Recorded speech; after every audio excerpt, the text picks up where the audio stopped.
프레지의 어떤 구체적인 기능들에 대해서 설명을 드리도록 하겠습니다.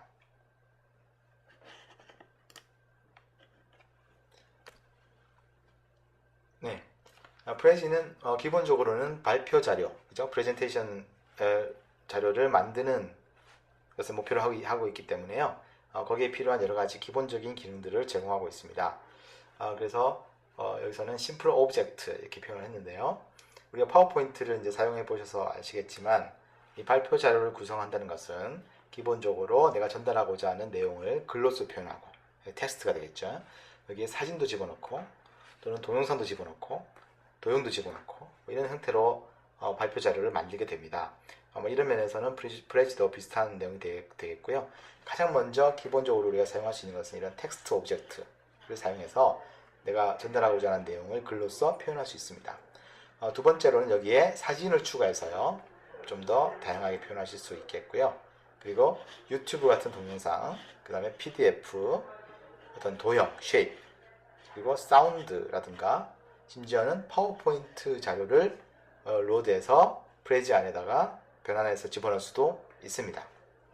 그런데 여기서 주의할 점은 이미지의 경우는, 사진의 경우는 모든 포맷이 다 제공되는 것이 아니고요. 가장 많이 사용하고 있는 JPEG, 그리고 PNG, GIF의 포맷이 제공이 됩니다.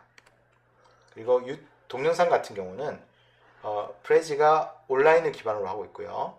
일단 온라인 연동이 된다라고 가정을 하고 있기 때문에 유튜브 동영상에 링크만 걸어서 스트리밍으로 연동해서 사용하는 것을 가장 기본적으로 지향하고 있습니다.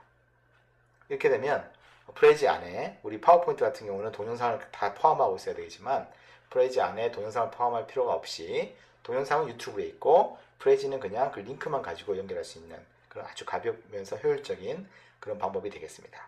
그런데 굳이 동영상을 프레지 안으로 포함을 꼭 시키고 싶다. 뭐 예를 들자면 이 온라인이 지원되지 않는 상황에서 동영상이 포함된 프레지를 사용하고 싶다. 그럴 경우는 동영상을 프레지 안에 포함시켜야겠죠.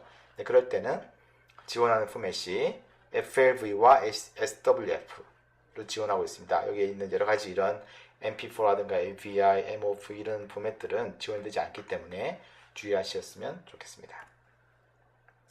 사운드의 경우도 마찬가지입니다. 사운드가 뭐 MP3 뭐 이런 것들 지원하는 것이 아니고요. 기본적으로 FLV나 SWF로 변환하신 다음에 사용하시는 것이 좋습니다. 네, 이런 그 구체적인 사용 방법들에 대해서는 다시 한번 하나씩 구체적으로 사용법을 설명드리도록 하겠습니다. 네, 그러면 지금부터 간단하게 프레지를 사용해서 새로운 발표 자료를 이런 간단한 오브젝트들을 가지고 만드는 방법에 대해서 살펴보겠습니다. 웹에서 이렇게 Your Prezi 탭으로 이렇게 들어가시면 첫 번째 탭에 이런 New Prezi라고 하는 그 일종의 버튼이 생성이 됩니다. 여기 누르시고요. 자, 누르시면 생성할 프레지의 타이틀을 적으실 수가 있는데요. 타이틀은 나중에 공개하실 때를 대비해서 가능하면 영문으로 작성하시는 것이 좋습니다. 그래서 예를 들어서 테스트 프레지 이렇게 한번 만들어 봤고요. 디스크립션은 뭐 특별히 이 프레지에 어떤 내용이 들어있다라고 이렇게 디스크립션을 쓰시면 되는데요. 뭐 이렇게 간단하게 사용하실 수 있습니다. 자, 그래서 New 버튼을 눌러서 다음 단계로 넘어가겠습니다. 자, 그러면 이제 이 웹페이지 상에서 새롭게 프레지를 편집할 수 있는 그 편집 도구가 이런 식으로 생성이 되겠습니다. 자, 편집기가 이게 실행이 되면 가장 먼저 뜨는 다이얼로그가 있는데요. 이것이 템플릿라고 하는 다이얼로그입니다. 여기서는 이 6가지의 템플릿가 이제 제공이 되고 있는데, 네, 각 템플릿은 미리 사전에 만들어져 있는 어떤 양식이 되겠습니다. 대략적으로 어떤 모양으로 프레지를 만들 수 있도록 이렇게 몇 가지의 예를 들어서 도와주는 것이 되겠죠. 어떤 걸 한번 선택해 볼까요? 예를 들어서 이런 프레지 한번 선택해 보겠습니다. 먼저 선택하기 전에 프리뷰를 볼 수가 있고요. 네, 프리뷰 버튼을 누르면 이렇게 그 선택된 템플릿가 뜨는데 여기 보시면 이렇게 시계 모양으로 이렇게 나오는 것은 지금 스트리밍으로 데이터를 받아오는 것입니다. 그래서 이 프레이즈의 특징은 플래시를 사용해서 영상이라든가 동영상이라든가 데이터들을 서버에서 스트리밍으로 이렇게 받아오는 식으로 모든 데이터 다 받을 때까지 기다렸다 보여주는 것이 아니고요. 그때그때 개별적으로 받은 데이터를 하나하나 보여주는 스트리밍 방식으로 보여주는 그런 특성이 있습니다. 자, 이런 모양이 되겠고요. 이렇게 테스트를 이렇게 해보실 수도 있고요. 여기 밑에 보시면 큰 화살표 오른쪽 버튼 누르시면 한 단계씩 이렇게 넘어가는 그런 버튼이 되겠습니다. 앞 단계로 넘어가는 것은 왼쪽 버튼이 되겠고요. 이렇게 자 이렇게 해서 괜찮겠다. 내가 생각하는 편리한 내가 생각하는 어떤 좋은 템플릿이 되겠다라고 생각되시면 그래서 Start Editing 버튼 누르시면 이제 본격적으로 편집이 시작되게 되겠습니다. 프레이즈 편집기를 이제 살펴보시면 왼쪽에 이렇게 어떤 썸네일이 이제 뜨는데요. 이것은 이제 우리 파워포인트에서 보셨던 것과 비슷하다고 보시면 됩니다. 그래서 각 스텝마다 이렇게 여기서 번호가 붙어 있는 것이 이제 각 스텝들인데요. 각 스텝마다 이렇게 번호를 붙여서 하나하나 이렇게 한 번에 점프해 갈 수 있도록 이렇게 1번 그럼 맨 앞으로 가는 거죠. 맨 위에 있는 것은 전체 뷰를 보여주고 있습니다. 그리고 왼쪽에 보시면 이 버튼이 몇 가지, 이 세 개의 버튼이 있는데 홈 버튼은 내가 예를 들어서 어떤 이렇게 줌밍을 했다가 홈을 누르면 다시 원래 초기 상태로 이렇게 넘어가는 그런 특징을 가지고 있습니다. 예, 물론 여기에 플러스 버튼은 줌인이겠고요. 마이너스 버튼은 줌아웃이 됩니다. 그리고 자유로운 줌인, 줌아웃은 마우스의 마우스를 스크롤링해서 이렇게 아래 위로 스크롤링 하면서 줌인, 줌아웃을 하게 되는데 독특한 것은 내가 이제 마우스의 포인트가 이제 어디에 있느냐에 따라서 줌인을 했을 때 그쪽으로 이렇게 센터를 맞춰줍니다. 밑에 것을 보고 싶으면 여기다가 마우스를 놓고 이렇게 하시면 자연스럽게 그쪽으로 다가가면서 줌아웃이 되는 것이죠. 그리고 홈 버튼을 누르시면 다시 원래대로 이렇게 돌아오는 그런 확대 축소를 할 수 있는 버튼이 되겠습니다. 그리고 오른쪽 아래 부분에 Show라고 해서 이렇게 화살표 버튼이 있는데요. 삼각형 버튼이 있는데 이것은 플레이 버튼입니다. 이걸 누르시면 이제 발표를 할 수 있는 모드로 바뀌는 것이죠. 그럼 여기 또 몇 가지 버튼이 뜨는데 End는 당연히 발표를 끝내는 것이고 이 풀스크린은 발표를 이제 전체 모드로 화면 모드로 바꾸거나 줄이거나 하는 그런 기능이고요. 이거는 넥스트 스텝으로 가거나 이전 스텝으로 옮겨가는 그런 특징이 되겠습니다. 자, 엔드를 눌러서 다시 편집기 모드로 가겠습니다. 프레이즈는 사실 왼쪽 상단에 있는 특이한 모양의 어떻게 보면 약간 우주선 모양 같은 그런 모양의 메뉴가 존재하는데요. 자, 이 메뉴를 통해서 다양한 편집 작업을 하실 수가 있습니다. 네. 자, 그러면 여기서부터 한번 간단한 편집 작업을 해보도록 하겠는데요. 첫 번째, 앞에서 잠깐 설명드렸던 그 오브젝트라고 하는 것들은 주로 이 인서트 메뉴에 들어있습니다. 인서트 들어와 보시면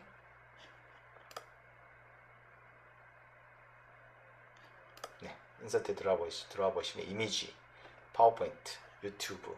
자, 이건 이제 파일에서 이제 어떤 PDF라든가 기타 이제 여기죠. 예, 파일에서 PDF라든가 기타 자료들을 불러오는 것이고요. 이건 어떤 다이어그램을 이제 불러오는 그런 여러 가지 기능이 되겠습니다. 근데 여기에 이제 그 텍스트가 없는데요. 텍스트 같은 경우는 굳이 이런 그 인서트 메뉴를 사용할 필요가 없이 이 바탕화면에 내가 원하는 곳에다가 이렇게 마우스를 클릭하시면 여기에 이런 텍스트를 입력하실 수가 있습니다. 이 텍스트는 크게 여기 밑에 보시면 세 가지 모드를 사용하실 수 있는데요. 타이틀 모드라든가 이런 서브타이틀 그리고 바디 모드 이렇게 세 가지로 변경하시면 색깔이라든가 폰트가 미리 지정된 형태 중에서 이렇게 선택이 됩니다. 여기서 폰트를 임의대로 변경하실 수가 없습니다. 이게 이제 굉장히 어떻게 보면 좀 불편하실 수도 있는데 그만큼 심플한 거죠. 다양한 폰트를 내가 선택하고 이런 기능이 아예 없기 때문에 굳이 뭐 그런 고민을 할 필요 자체가 없고요. 여기서 정렬을 할 수 있고요. 얼라이먼트를 할 수 있고요. 여기서 들여쓰기라든가 이런 것들을 조정할 수 있게 되어 있고 색상은 바꿀 수가 있습니다. 자, 이렇게 하면 하나의 텍스트가 만들어지게 되겠습니다. 네, 이렇게 텍스트를 원하는 위치에 얼마든지 이렇게 입력해서 써놓으실 수 있고요. 자, 텍스트를 한번 이제 만들어진 텍스트를 이렇게 눌러보시면 이런 특이한 형태의 또 어떤 그 편집기가 뜨는데요. 사실 이 도구는 모든 오브젝트, 이게 꼭 텍스트만 아니라 도형이라든가 사진이라든가 모든 오브젝트의 공통으로 약간의 차이는 있습니다만 거의 공통으로 적용이 됩니다. 그래서 이걸 먼저 설명을 드리면 여기에 이 가운데 이렇게 큰 두꺼운 서클이 존재하는데요. 이 서클은 위에 플러스 버튼을 누르시면 확대가 되는 것이죠. 이제 오브젝트를 키워주고요.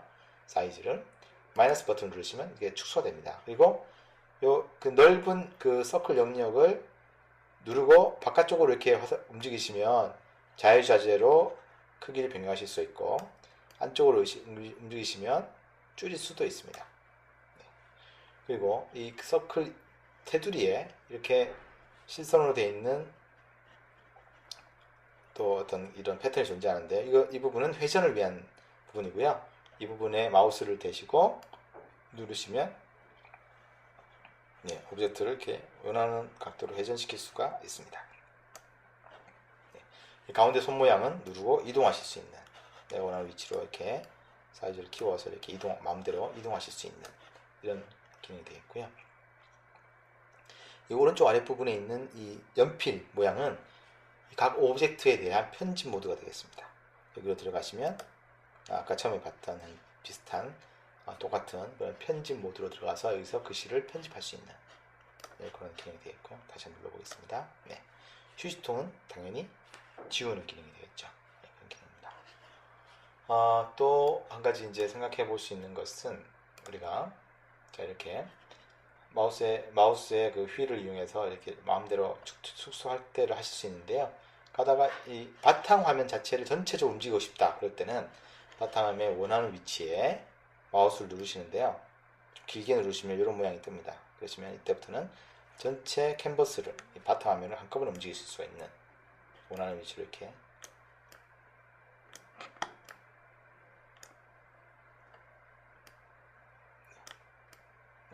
이렇게 움직일 수 있는 그런 기능이 되겠습니다.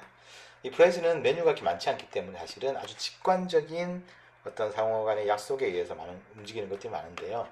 예를 들어서 바탕을 길게 누르면 이렇게 손 모양이 나오면서 바탕을 움직일 수 있다든가, 마우스를 오브젝트 위에 올려놓으면 마우스가 오브젝트가 이렇게 섀도우가 생기면서 선택을 할 수 있는, 이렇게 선택할 수 있는 그런 모드로 바뀌는데요. 여기도 마찬가지죠. 이렇게 하면 선택하실 수 있죠.